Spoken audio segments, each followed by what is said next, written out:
Bonsoir, alors je vais faire une série de questions-réponses qui m'ont été posées par la même personne que la dernière fois au sujet de l'entrevue Jérémy et Trinity. Donc c'était une vidéo que j'avais intitulée comme telle.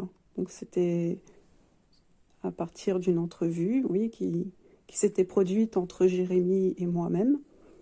Et la personne m'a de nouveau posé certaines questions pour en revenir à ce qui a été dit dans cette entrevue.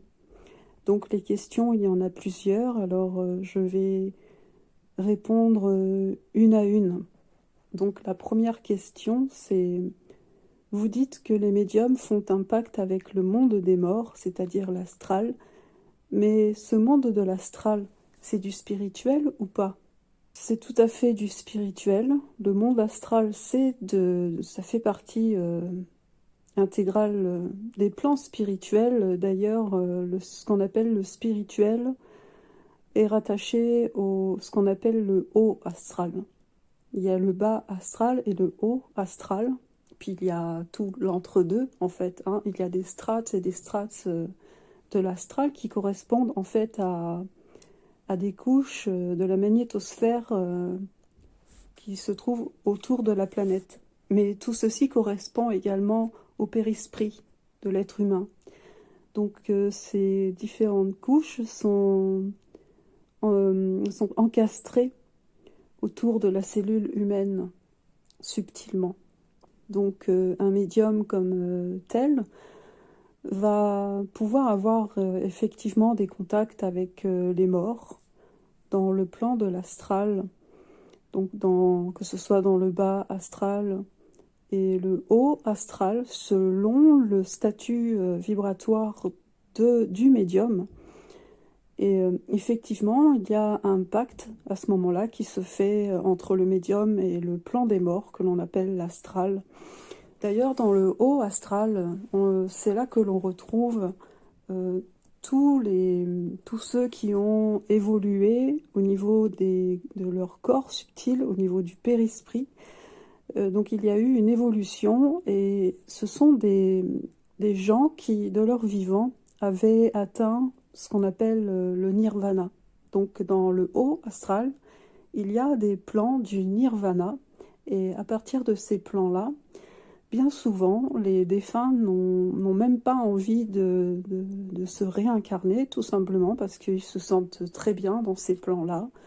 Et du coup, c'est un plan qui va retarder leur évolution.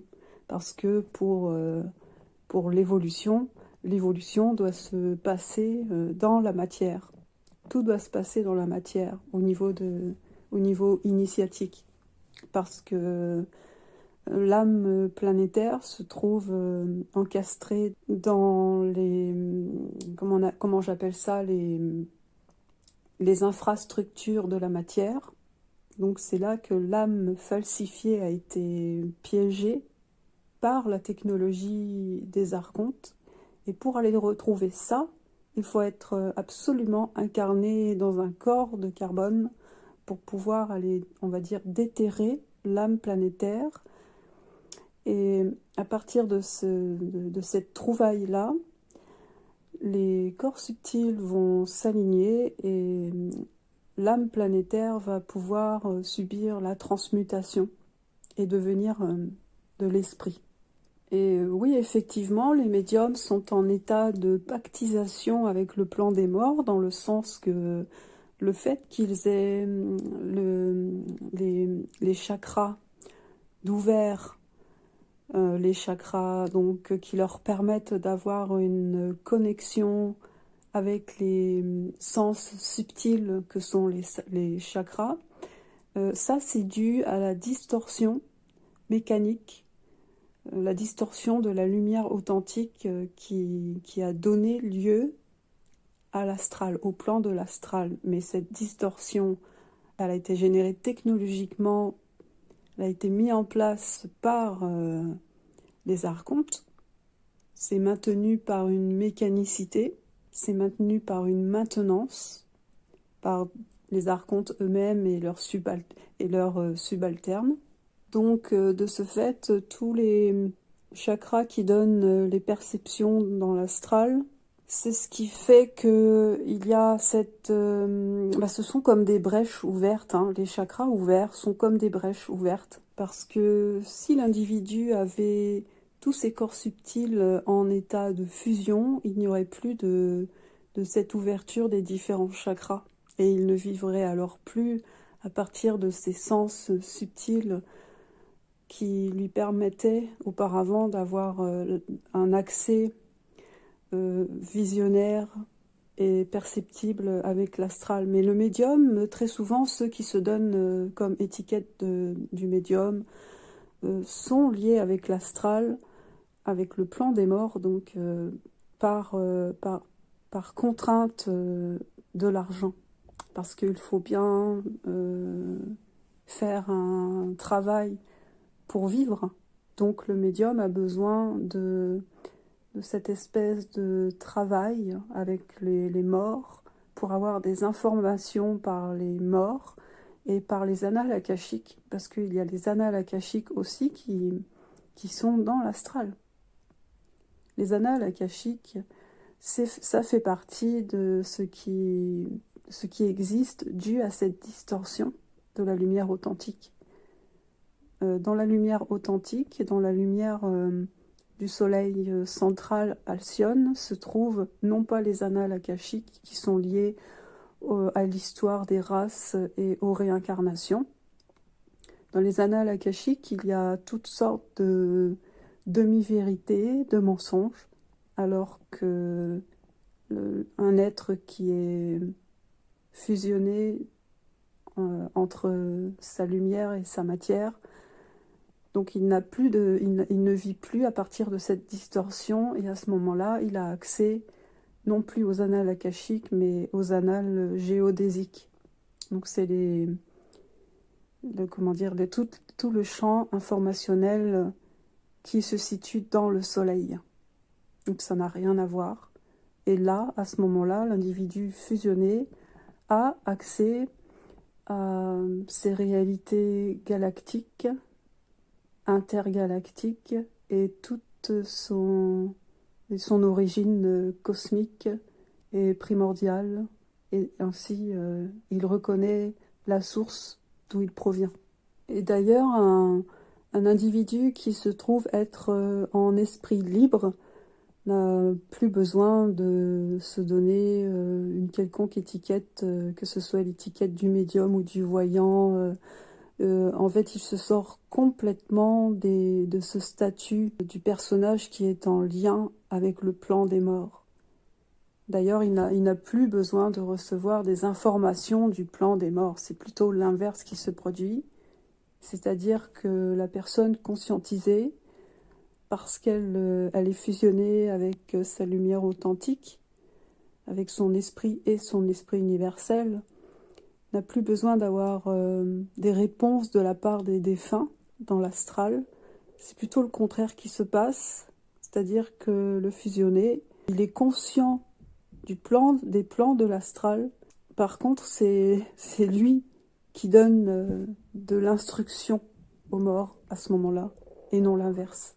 La personne poursuit en disant « Je pensais qu'il fallait quitter le spirituel pour intégrer le supramental ». Eh bien oui, complètement. Le spirituel doit être brûlé, et ça se fait quand l'individu parvient à un moment donné de son initiation à en fait retrouver ce qu'on appelle l'âme planétaire, c'est-à-dire cette âme qui a été falsifiée. En fait, l'âme planétaire, oui, c'est une falsification qui a été mise au point par les archontes. Il y a l'âme initiale, bien sûr, qui est semblable à de l'or pur et radiant et très lumineux, qui provient du soleil, qui est une partie du soleil, l'âme qui permet de traverser les plans galactiques, alors que l'âme planétaire, c'est autre chose, c'est un autre exemplaire de l'âme initiale. C'est une falsification qui a été plombée. Donc cet or radiant, et il est devenu comme du cuivre, ou on pourrait dire aussi du bronze.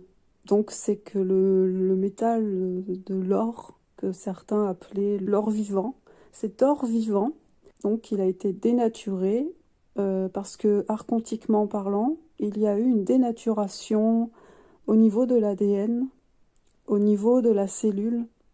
Et donc cette âme qui est un exemplaire de l'origine, mais donc qui a été dénaturée, se trouve emprisonnée en fait dans le corps au niveau des cellules. C'est ça qui donne cette impression de la spiritualité. C'est l'âme planétaire qui donne toutes les impressions qu'elle doit vivre la spiritualité pour grandir. Quelque part, c'est vrai, mais c'est non pas pour aller vers le haut dans le sens ascensionnel du terme, mais c'est vraiment pour descendre. Vraiment, c'est qu'il s'agit de descendre vers le bas, vers les infrastructures de la conscience qui se trouvent en fait dans les cellules et jusqu'à dans le carbone. Parce que, voilà, c'est comme ça que, archontiquement parlant, c'est fait l'emprisonnement de l'âme planétaire dans la matière. Donc il faut vraiment descendre en quelque sorte dans son enfer, dans son propre enfer, d'où le fait que voilà, les gens qui vivent cette initiation traversent cette très très difficile période où ils perdent tous leurs repères, où ils souffrent en fait de l'impression mortelle. Ils souffrent d'une très grande dépression. C'est la traversée du désert, parce que arriver au plan des morts, et en fait pour vivre cette mort, parce que c'est là aussi que c'est en découvrant l'âme planétaire que non seulement la spiritualité en soi va prendre fin, mais cette âme planétaire va par la même occasion être détruite pour que puisse s'opérer la transmutation et redevenir l'âme initiale, ou j'aime bien dire aussi l'âme divine, par la descente de l'esprit. Donc cette âme planétaire falsifiée, avilie par le principe archontique, elle va être relevée, transmutée, et va se transformer en de l'esprit. Donc dans un premier temps, ça va devenir le double éthérique, qui va avoir, lui, accès au plan morontiel, c'est-à-dire ce qui correspond au plan galactique. Donc l'individu va commencer à être à ce moment-là initié dans les plans galactiques. Il va découvrir des êtres galactiques, des peuples. C'est là qu'il va commencer à sortir des strates, de l'astral, et finalement des couches, c'est-à-dire le périsprit planétaire. La deuxième question: quand Bernard de Montréal canalisait avec l'au-delà, il parlait avec qui? Des entités, ok, mais je pensais qu'il parlait avec Lucifer. Étant donné l'initiation que avait dû traverser Bernard de Montréal, déjà, c'est pas un homme qui canalisait avec l'au-delà, ou en tout cas, ce n'était pas avec des canalisations qu'il avait à faire, mais il avait accès aux annales géodésiques, c'est-à-dire tout le champ informationnel qui provient de son soleil d'origine, son soleil initial. Parce que Bernard de Montréal, il était parvenu au statut de l'esprit universel, donc avec tous les principes intégrales qui font partie de ce statut, les trois premiers principes.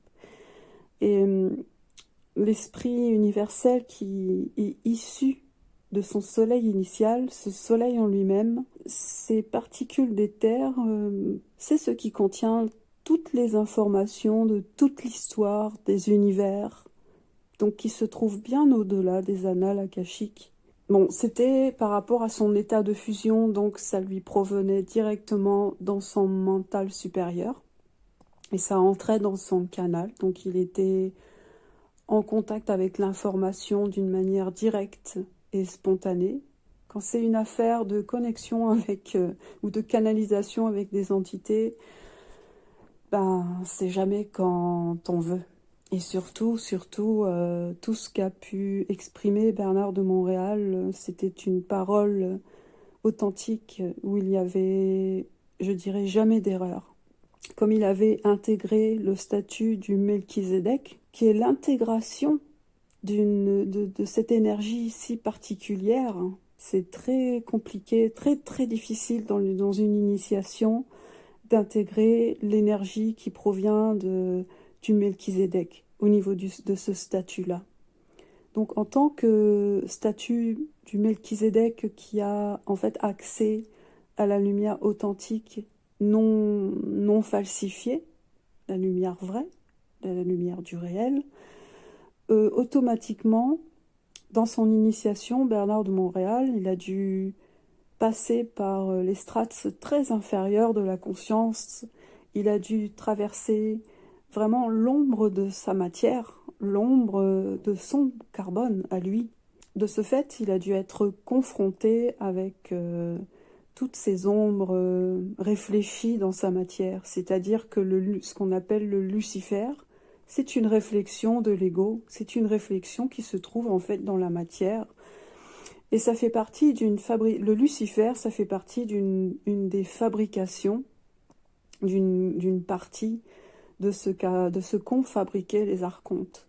Donc le Bernard de Montréal, dans sa fusion, automatiquement, le côté luciférien, et ainsi que le côté archontique, avait été détruit par la réintégration de ces différentes parties diffractées en sa personne. Comme dans son initiation, il avait réintégré toute cette polarité de lumière et d'ombre. Donc l'ombre qui initialement provient ce qu'on appelle les archontes. Ce Lucifer qui est très séducteur et très trompeur, qui est fait exprès pour en fait empêcher l'évolution, qui est fait pour maintenir les masses, les consciences dans la matière. Bon, en ayant réintégré ces parties diffractées de lui-même, il était dans la stricte évolution du terme. Troisième question, vous dites que pour la fusion, il faut instruire les morts. Aussi, je pensais que pour fusionner, il n'y avait pas besoin du monde de l'astral. C'est pas qu'il faut instruire les morts, c'est que c'est l'initiation elle-même qui fait que cela se met en place tout seul. Il me semble que dans cette entrevue qui s'intitulait Entrevue Jérémie et Trinity, il me semble pas que je disais qu'il fallait instruire les morts, mais c'est simplement un stage qui se fait tout seul, par la descente de l'esprit, en fait, par la connexion avec l'esprit. Parce que, comme je disais auparavant, l'âme planétaire qui a été implantée dans nos cellules, à un moment donné, il faut aller jusque dans le bas astral pour aller déterrer l'âme planétaire qui donne lieu à toute la programmation humaine. Et détruire sa programmation planétaire, ça revient à aller retrouver l'âme planétaire, qui est l'âme falsifiée, et qui en quelque sorte nous colle à la peau. Donc il faut aller aussi en profondeur que cela. Et ça revient à vivre sa propre apocalypse. Parce qu'il y a la destruction de la programmation, ça détruit quand même bien des choses en soi. Puis c'est pas facile la mort de l'âme. Donc il y a bien une mort, c'est de l'apocalypse, et par de la même occasion, c'est aussi de la révélation. Parce que cette fin de la programmation, c'est ça qui va faire la place à l'esprit. Donc, à ce moment-là, c'est un stage très particulier où la conscience qui se trouve dans le bas astral, qui se trouve en fait dans l'astral en général, puisque l'âme a été retrouvée ici-bas. C'est là qu'il y a une reconnexion avec l'esprit. Parce que dans cette initiation-là, la conscience de l'individu ne reste pas comme ça en éperdition indéfiniment. Il y a automatiquement l'esprit qui va prendre la relève. D'où le fait qu'il y a automatiquement, systématiquement, cette mise en instruction des morts, puisque à ce moment-là, la conscience se trouve dans le plan des morts, mais ce n'est pas quelque chose qui se passe dans un temps indéfiniment. C'est juste un passage, en fait. On pourrait faire un parallèle avec la grande initiation de ce qu'a vécu le Nazaréen. Quand il a été crucifié sur la croix, c'est-à-dire la régence archontique qui avait mis son âme planétaire à mort. Donc, en tant qu'esprit universel, et même au-delà de ça, parce que le Nazaréen était au-delà encore de l'esprit universel, provenait directement de l'incréé, je dirais même l'absolu. Automatiquement, le Nazaréen a été confronté dans le bas astral au pire des archontes. Parce que dans les archontes, il y a aussi une hiérarchie et il y a le seigneur des archontes, le roi des archontes. Et là, le Nazaréen a dû descendre ce qu'on appelle au Shéol, qui correspond, c'est un terme qui correspond au plan des morts, qui correspond à l'astral. Ça a été la mise à mort de l'âme planétaire, qui était en fait la cause de la programmation karmique de l'humanité. Son âme a été mise à mort par l'archonte, le chef des archontes. Mais c'est ça qui a déprogrammé par la même occasion, en fait, le programme technologique archontique qui réside dans l'âme planétaire. Et comme l'âme planétaire du Nazaréen était collectif, c'est parce que son âme planétaire était l'âme du monde entier. Donc à ce moment-là, en détruisant l'âme planétaire, il avait détruit un tiers de la programmation. Sans quoi, il y aurait eu énormément de conscience qui aurait été mise en déperdition. Il y aurait eu énormément d'âmes qui se seraient retrouvées fragmentées jusqu'à la perte totale. Donc autrement dit, il y aurait eu beaucoup plus de portails organiques qu'il y a actuellement.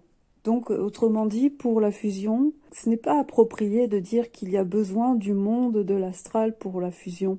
Mais c'est comme pour dire plutôt qu'il faut en passer par là pour aller détruire la programmation. Et la quatrième et dernière question, c'est comment refermer les chakras s'ils ont été ouverts lors de traumatismes assez graves?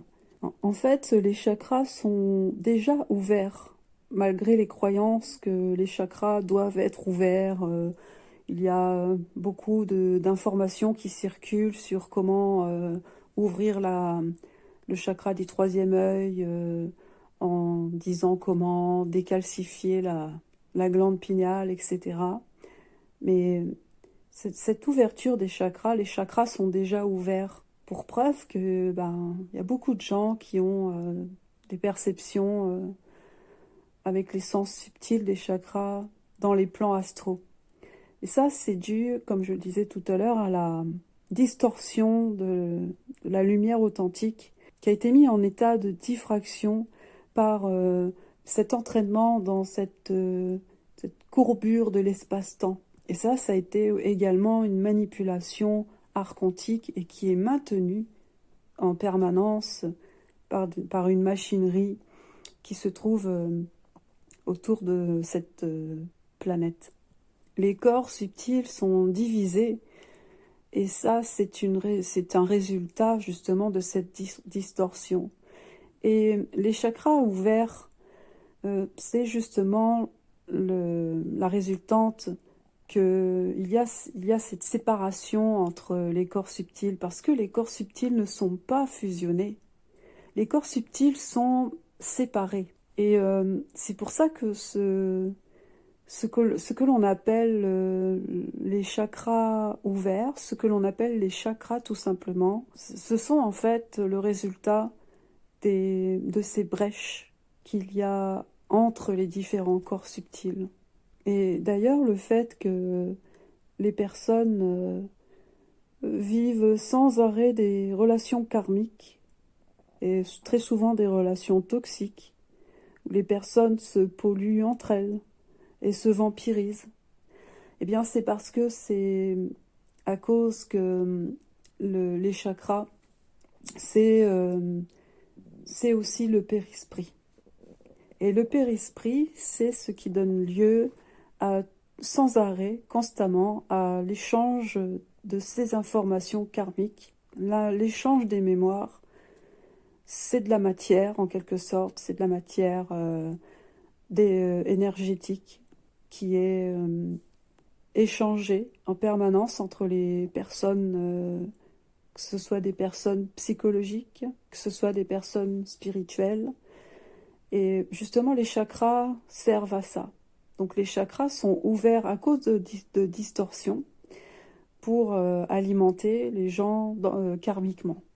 Eh bien écoutez, il y a tellement de propositions, de méthodes et de stratégies.